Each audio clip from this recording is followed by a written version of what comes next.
Welcome. Well, you're at home with Jim and Joy, and you are an important part of our EWTN family, and we are truly delighted that you have welcomed us into your home. You know, we would love to hear from you, so send us an email with a question or a comment to jimandjoy@ewtn.com. And I hope that you're enjoying the coverage of the Eucharistic Congress that EWTN is bringing to you. Keep it on EWTN. How long have people prepared for this day? A long time. And so I think it's going to bear tremendous fruit. I think the timing is absolutely perfect for the church and for our nation. Well, and also pray for our EWTN crew that's there, and then also the coverage that's here, because they're bringing it to you. If you didn't get to go and you were unable to attend, you're there via that television or computer or live screen, however you're getting it. Well, today we're thrilled to have Julie Nelson with us.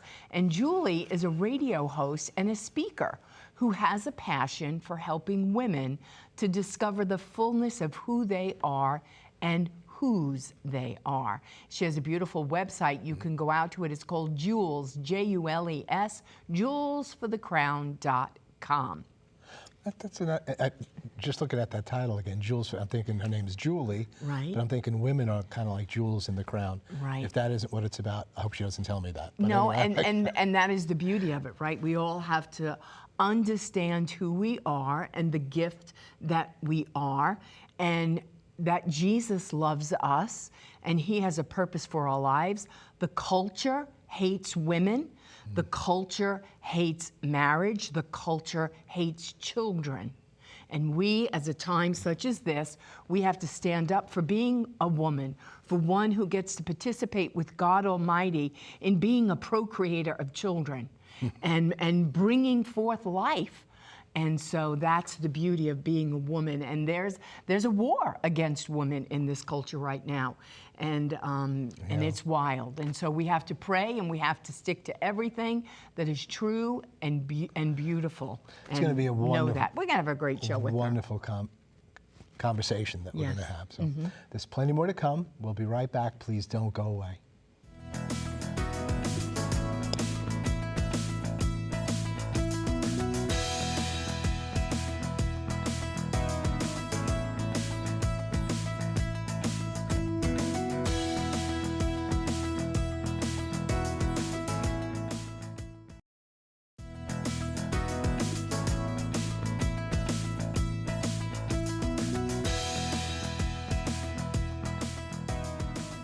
Welcome back. Well, we are thrilled to have Julie Nelson joining us today.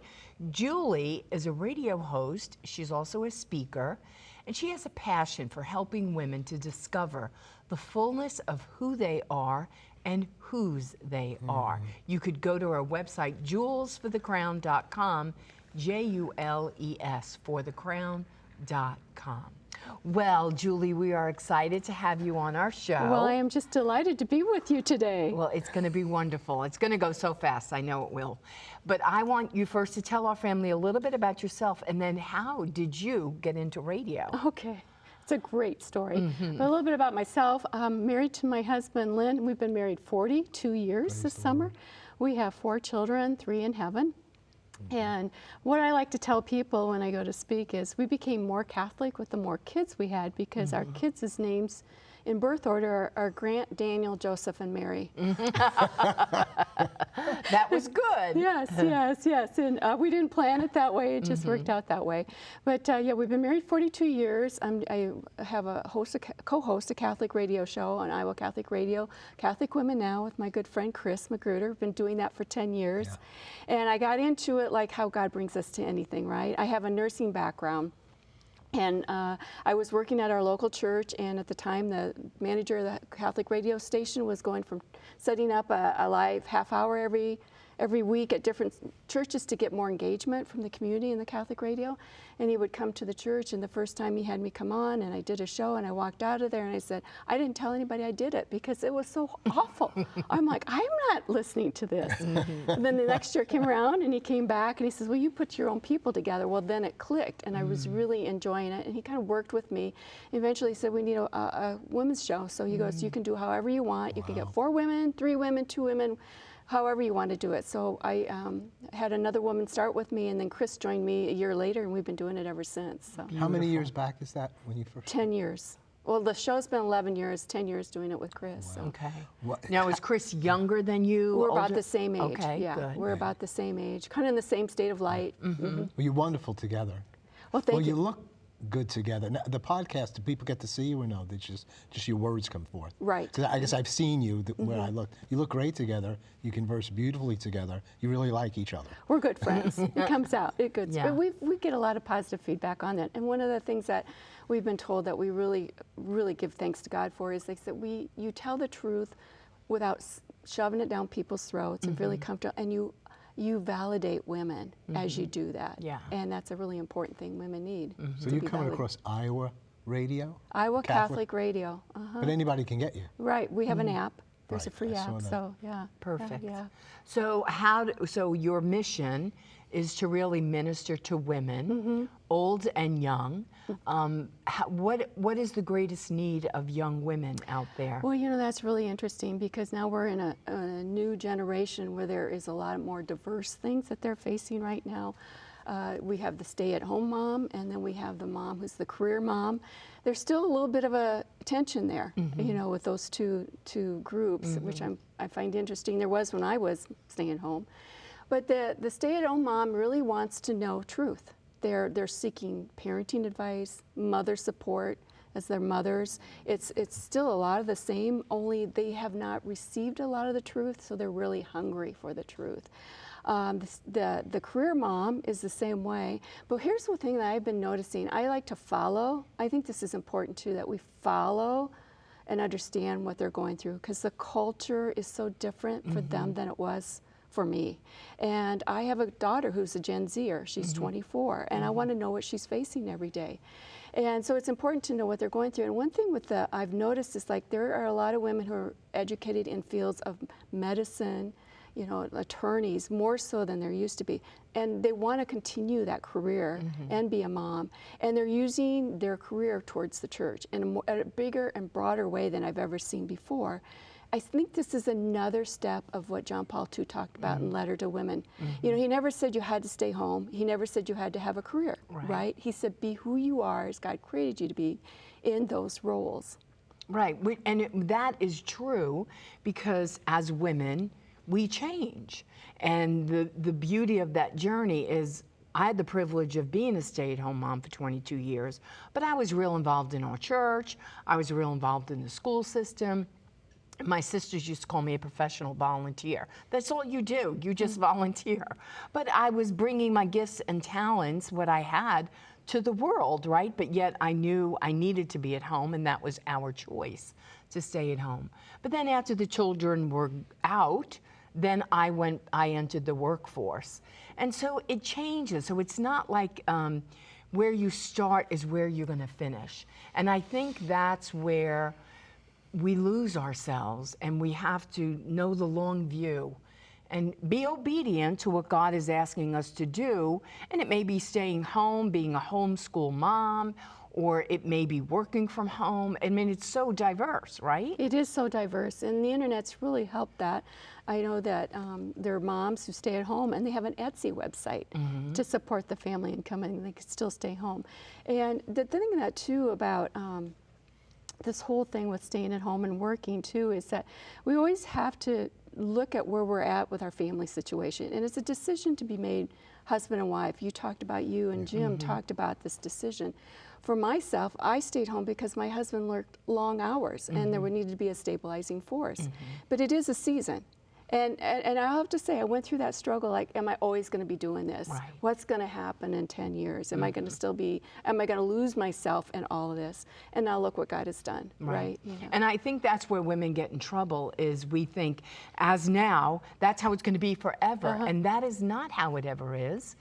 We have to trust God in the process. And I think where women really struggle is, and it's sad that it has to be a battle. Well, I'm a working woman and I'm doing this. No, you're valued at whatever God's calling you to do. We're not competing against each other. And I think that's where women get in a lot of trouble, is when they compare and when they compete, and then they lose their peace as to where they're supposed to be, where God's asking them to be. Right. There's different seasons, right? There's just different seasons. And the working mom may be working because maybe they need health insurance and she has better health insurance. You know, there's those real hard issues of economy in our families too. And it may just be a season. It may be a season. That changes as well too. But it does have to be a decision between, you know, in your marriage, how we're going to do this. And there was, you know, in my mind, there was this thought that, well, if I stay home, then that will help with the faith for the kids. I have seen that, I have some friends who worked full time. It was a decision that you have to be making with your husband, more importantly, than whether you work inside the home, outside the home, or at home. It's how the faith is lived in general. And I have a friend who worked full time for many years. Her kids are very faithful. Her and her husband made that a priority. So I think there's I want to debunk that a little bit too. Yeah. You know? Well, it's almost like if I'm a stay-at-home mom, I'm a homeschooler, my children are all going to stay in the faith, and you're, you know, when you're out there extending yourself, the children, everything is intentional, right? And so, like you said, with the family, you're making a decision what is best for us, and then it needs to be evaluated. And it may mean you just want to do that for 5 years. Maybe you're going to do it for 7 years or 10 years. To be all in and to say, this is what we're doing as a family. We're honoring God through this. And then trust Him in that process, that God's going to make it all good for everybody, and especially raising sons and how they see women and the value of women, and daughters and how am I supposed to be a woman, because you want to pass that on to the next generation. But the most important thing is what you said, is full of faith. Because if we've sacrificed everything and sold our soul to the company store, right, and sacrificed our faith, then we all lost. Right. You got to look at why you're doing what you're doing and who you're doing it for. Yeah, that's very an important point. And I think that we have to be careful not to judge other women for their decisions and what they're doing. And especially where I'm sitting now in life, I have a daughter who's 24. I have a daughter-in-law who's 32. I want to know what their life is like. I want to stay connected with them in some way. If I don't know what they're going through, I'm going to judge. And that's not going to bring harmony to the family. It's not going to bring a cohesiveness to the family. In ways that you can support them. In ways that especially as a mother and as a mother-in-law, you want to be prayer support. How can I pray for you? You're going through this transition at work or health crisis or whatever it is. I want to be a source of peace to you. I don't want to trouble your waters. I just want to blow on the sails, and I want to be that person of peace, that person of prayer, and I want you to be able to turn to me when you thought I did something totally opposite what you thought, right? And when you just knew this was going to happen. Well, no, I didn't want that to happen. I pray that your plan would work, but I'm just here to support you and have you to be a heart dump. As I have twin daughters, one works and one's a stay-at-home mom. And neither is wrong, they're both right, but that's who they're doing. And I'll have one daughter who will call, and she doesn't want me to solve any of her problems. All she wants to do is, I call it a heart dump, and she'll get on the phone and she'll rant for about 15, 20 minutes. Let me have it, and then, okay, Mom, I love you, bye. And Jim goes, what was that about? And I said, it was a heart dump. Anna needed to, dump her heart out, and you could be there. I smile because we have one girl and 3 boys, and my husband had a hard time with that heart dump that you talk about, because I don't know about you, Jim. He wants to fix it. Right. He's like, I don't know what to do with her. He wants to fix it. And, And like, oh, honey, this is mine. I'll take this one. Yeah. With the twins, our twins would really go at it at times and this and that, and that would really upset me, and I step in. And Georgia said, you just got to, this is going to work its way out. I'm telling you, they're going to work it out. You can't step in too soon. That might be a good. Do you touch on that with your shows? I mean, just We have. how houses are run, guys, women, the difference. We have how to talked about the understand. complementary role of male and female and how important it is. We've talked about it in marriage. I think one of the things that it's really surprising to women to accept and understand is the more we live our role out as a woman in the marriage as how we're created to be, our men rise up. There's just a sense of rising up, and they become the men we want them to be. I am a spiritual director, and I do hear in spiritual direction, I wish my husband would be the leader of the home. Well, sometimes that starts with us, right? It starts with us stepping back and allow them and trusting decisions, stepping back and allowing them to take the responsibility. It doesn't have to be done like we think it needs to be done. All things, unless it's immoral, of course, but in those moments, the husband will rise up because he's been trusted and entrusted trusted with that.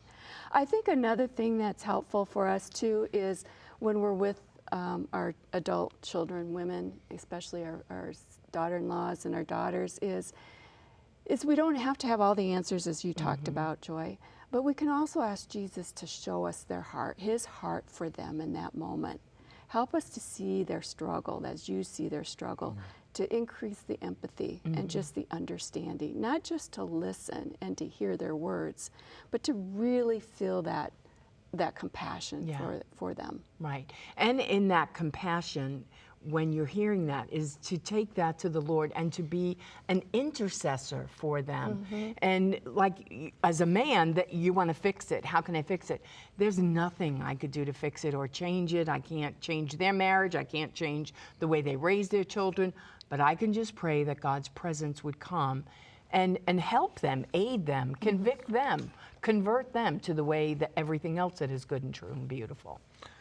Well, everyone does call you and they don't call me. Boys and the guys and the girls alike, I think when they talk to me, it's a crisis or it's something, or they need a quick decision. Or they need advice. Dad? But everybody calls her and to just talk and share.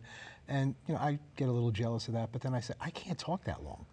Like she just, I'm like, what are they talking about? Like, it's a beautiful thing, and I really do appreciate it. I remember my oldest son figured it out. He goes, Mom, Mom, I call you for relationship problems, and I call Dad for logic. Oh yeah, no, and that's really true with our sons. When they have a decision they have to make with their career, or they have to make a major purchase, they don't talk to me. That I need to talk to Dad, and we know, okay, something's important's about to happen. But I'll have to admit, Jim, I was a little jealous of that for a while too, because they would call my husband all the time, but not anymore. I understand it now, but it's all good. It's all good. We're going to hold you over for the final segment to speak more about what you're learning about women, your podcast, your speaking ministry, and what you're seeing and how we could best love and minister to women. Plenty more to come. We'll be right back. Please don't go away. Do you see how fast I went? I always go.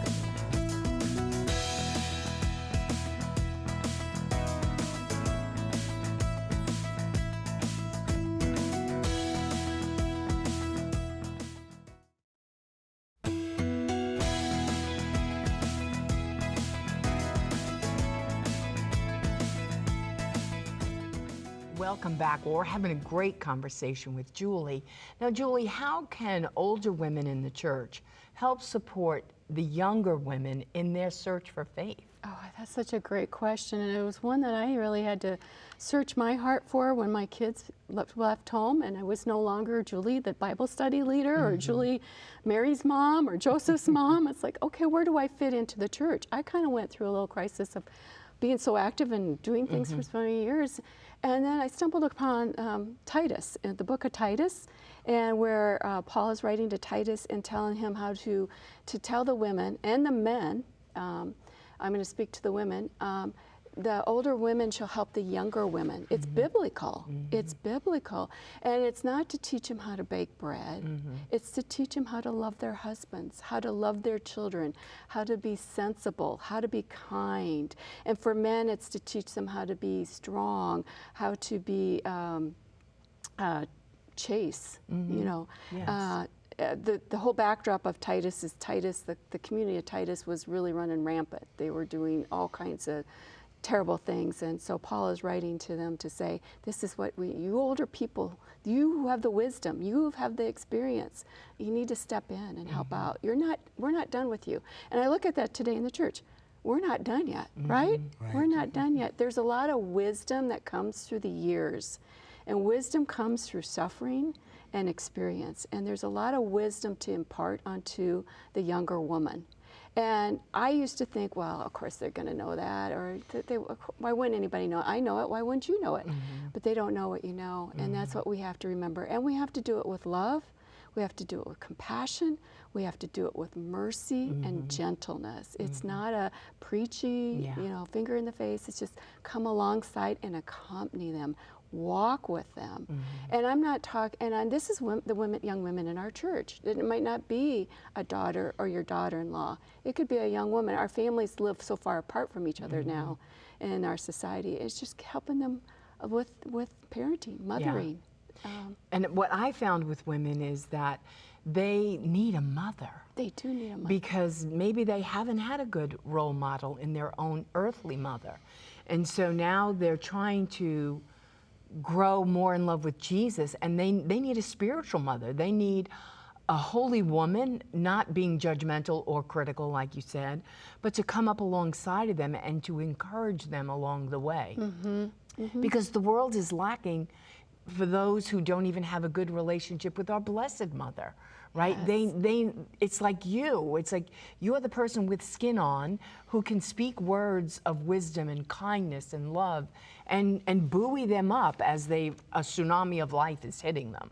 I'm so grateful. We lived apart from family for 5 years when we started having children, and our firstborn and our secondborn. And I was so grateful for the women in the church. They surrounded me. Of course, they loved the kids. Those are always little magnets, right? They loved the kids, and they just surrounded me. And I was grateful that God gave me an open heart to receive that and to hear them. I think you can easily think, well, what do you know? You're older, but to be open to that. I encourage younger women to be open to that wisdom, to receiving that wisdom. I've been on some podcasts with young women, and it's been so much fun for me because I'll say something, it's simple truth, and they'll be so blown away by it, so amazed by simple truths. You don't have to have all these degrees or theology. It's just the way of life, sharing life with them.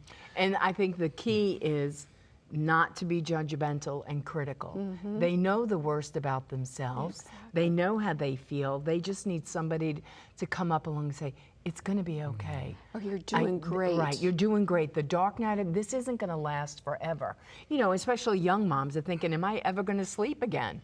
Right? Right. Well, listen, we're going to continue this tomorrow. There's so much to share. And I think you're going to be getting into a woman's true identity and how she understands that in the Lord. Hope you enjoyed the show here today. May all the women out there be blessed, especially those that you might be concerned about, that they would know their true identity in Jesus Christ. Keep it on EWTN. Bye now.